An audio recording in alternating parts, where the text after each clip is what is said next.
Guys, welcome back. This next video is going to be a little slower pace. I don't have any of the parts back yet, so as of right now, everything's at powder coat. Man, the lights are killing me. Everything's at powder coat. The heads are sent out. They actually just got delivered a couple days ago. So Hammer is going to do their head work, ship everything back to me with the cylinders and everything else. And in the meantime, I am going to install my new brake lines. I need this because I think I mentioned this in the other video, but the brake line is kind of stretched like a banjo string. Yeah, I did. So we're gonna replace that today. I gotta get some new banjo bolts because these are ugly. I don't have those yet, but no big deal. And then also we are going to do throttle cables, which are hiding in here. So we'll do those today. We got our new heavy-duty stainless exhaust flanges in with the C-clips, so that's pretty cool. I don't actually need these right now. The dog's over there are doing things he shouldn't be doing. What are you eating, bud? Come here. You ate breakfast. You don't need a snack. And then also in this video, I think we're probably gonna buff. This is terrible, guys. I gotta put these all. I got a blanket and some sheets, and I want to wrap all this stuff up, but probably going to polish the tank and get it off that tarp and take better care of it. I just threw the pistons over here. So as far as the cylinders are concerned, and the pistons for that matter, I don't know if they're really worth anything to sell. I mean, if somebody was trying to convert an 883 to a 1200, I mean, they could use them as like cores, right? I don't know, I did some research on that. I might try to get a couple bucks for them because I don't really see myself using them for any reason. I don't know, so we'll see. And then just air cleaner parts, a bunch of crap I just need to like label and put in bags and whatnot. I don't want things just laying out here like this, so we'll take care of all of it. So that's kind of what's on the docket for today, and I'll bring you guys along, and we'll see where we wind up. What you doing over there, bud? What are you smelling now? Hey, get over here. Get over here. So right now, I am just getting the banjo bolts off of both the brake calipers. I am going to replace them, probably with stainless ones, or maybe black oxide, so they're black, I don't know yet. Probably stainless though. Wow, this one's tight. Come on, baby. Dropping stiff. Holy crap, that one was tight. I don't know why I'm using a wrench and not a ratchet, but that's a whole separate discussion. So, yeah, for today I won't be able to rebleed the brakes, but that's okay because I've been seeing some discrepancy online as to what size the caliper or the banjo bolts actually are. So I really didn't want to buy any yet until I measure these out because, you know, obviously you need the right size bolts or it's not going to work. Yeah. So I'm waiting for the master cylinder to drain out so that I can pull this top one. But when you're this low on fluid, the clutch or the brake lever doesn't really do much. So we're almost there anyway. The master cylinder is pretty empty. It's a good idea also. Nobody does this, but once a year to replace your brake fluid. You know, these are DOT5, which is a higher performance fluid, and it can kind of absorb water a little bit. So it's not a bad idea. I don't do once a year, to be completely honest with you, just not because I don't think you should, because I forget. But really, this is probably a good idea. I don't know what they put. I don't know what they put in the owner's manual on that one. That's actually a good question too. I wonder. I want to see what size these are. So the internet said M10 by 1.25. You knew it was going to happen. It was only a matter of time before you drop the bolt in your oil pan. Okay, so I actually made a bit of a pivot here. I decided to reuse the banjo bolts. I was looking at prices, not to be cheap about it, but I said to myself, you know, it's going to be like 45, 50 bucks just to replace the banjo bolts. I really didn't think that the juice was worth the squeeze on that one, so I'm not going to do it. So that's the decision there, better or worse. I think it'll make a big difference either way, personally. So yeah, now I gotta figure out, this has a indent here. Figure out which way the indent goes. I think it goes down.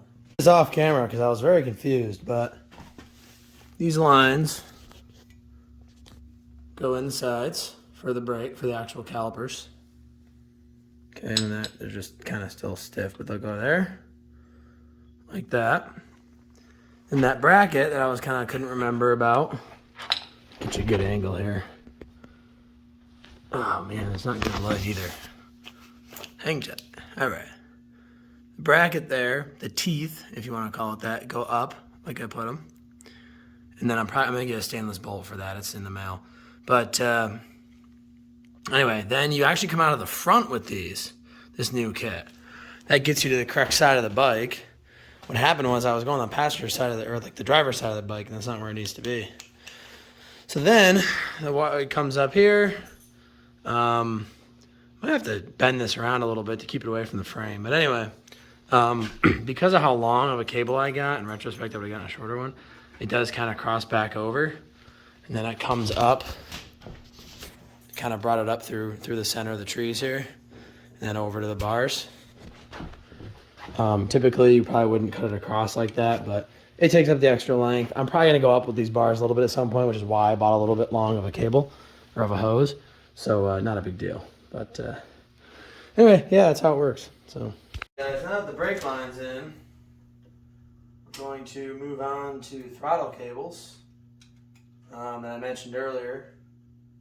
Brand new, a little bit longer than stock. And then these should hopefully not be quite as long as that brake line. Well, throttle cables you can also take up the length, I feel like, a lot easier. So that should definitely help us. Alright, so once your throttle cables are freed up, gotta make sure we put the correct throttle cable on the correct side. So one is a little bit longer than the other, I think. Let's take a look.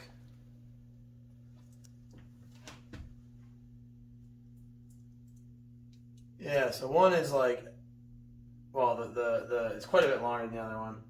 And one of them has a little spring on it, so that's an easy way to tell which one's which is also.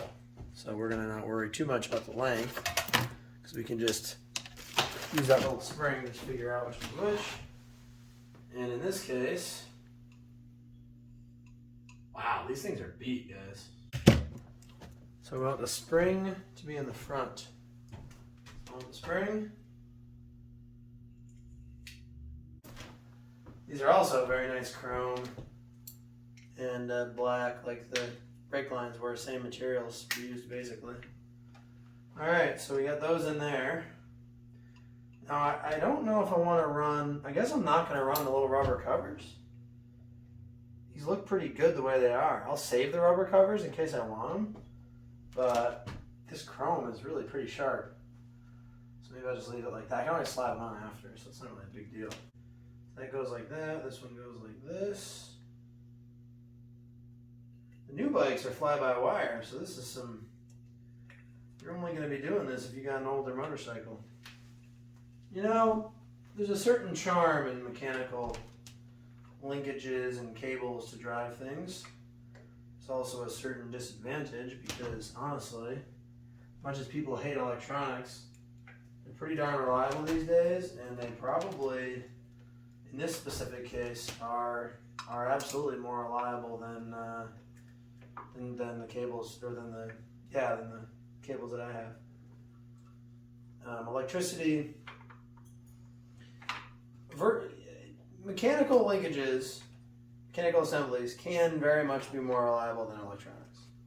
However, in more cases than you might think, electronics are actually more reliable because they just don't have as many moving parts, and moving parts tend to be prone to wearing out and just kind of having a whole host of issues.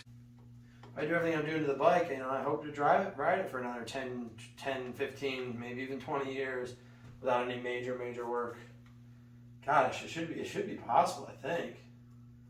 These are pretty stout bikes. With this top end rebuilt, should be a monster, and it should be fun, and it should hold up, hopefully. So, I mean, we'll see. But, you know, as time goes on and technology improves, you never know.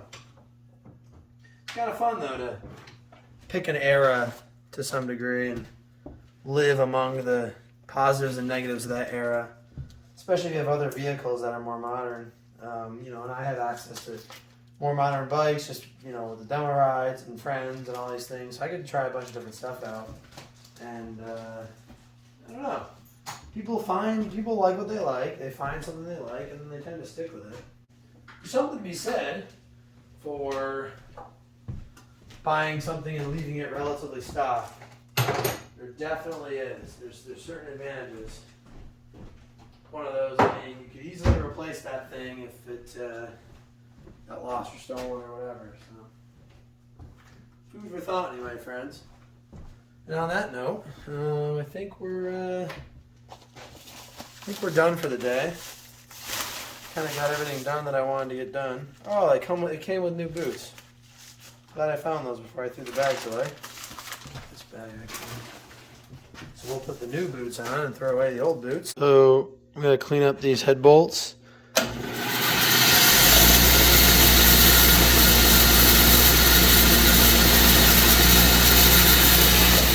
can't actually see them. I'm going to hit them all on the wire wheel like that and just clean them up a little bit. So as you can see, the results are pretty staggering. This is all cleaned up. I'm going to probably paint the heads of these too. And then this guy's all corroded from being on the bike. This is what the other one looked like before. It's a nice little side-by-side for you. I'll do a side-by-side of these as well. These are more rusty. It's kind of weird. It's almost like these are stainless and those aren't. So I'm not really sure what the deal is there, but regardless, we'll get them all clean. So this actually cleaned up pretty well. That's the old one, obviously, or the dirty one. And that's the same one, clean. So actually worked out pretty good. So let's get this one done and that one done. We'll go from there. Thanks for watching. God bless America, and I'll see you in the next one.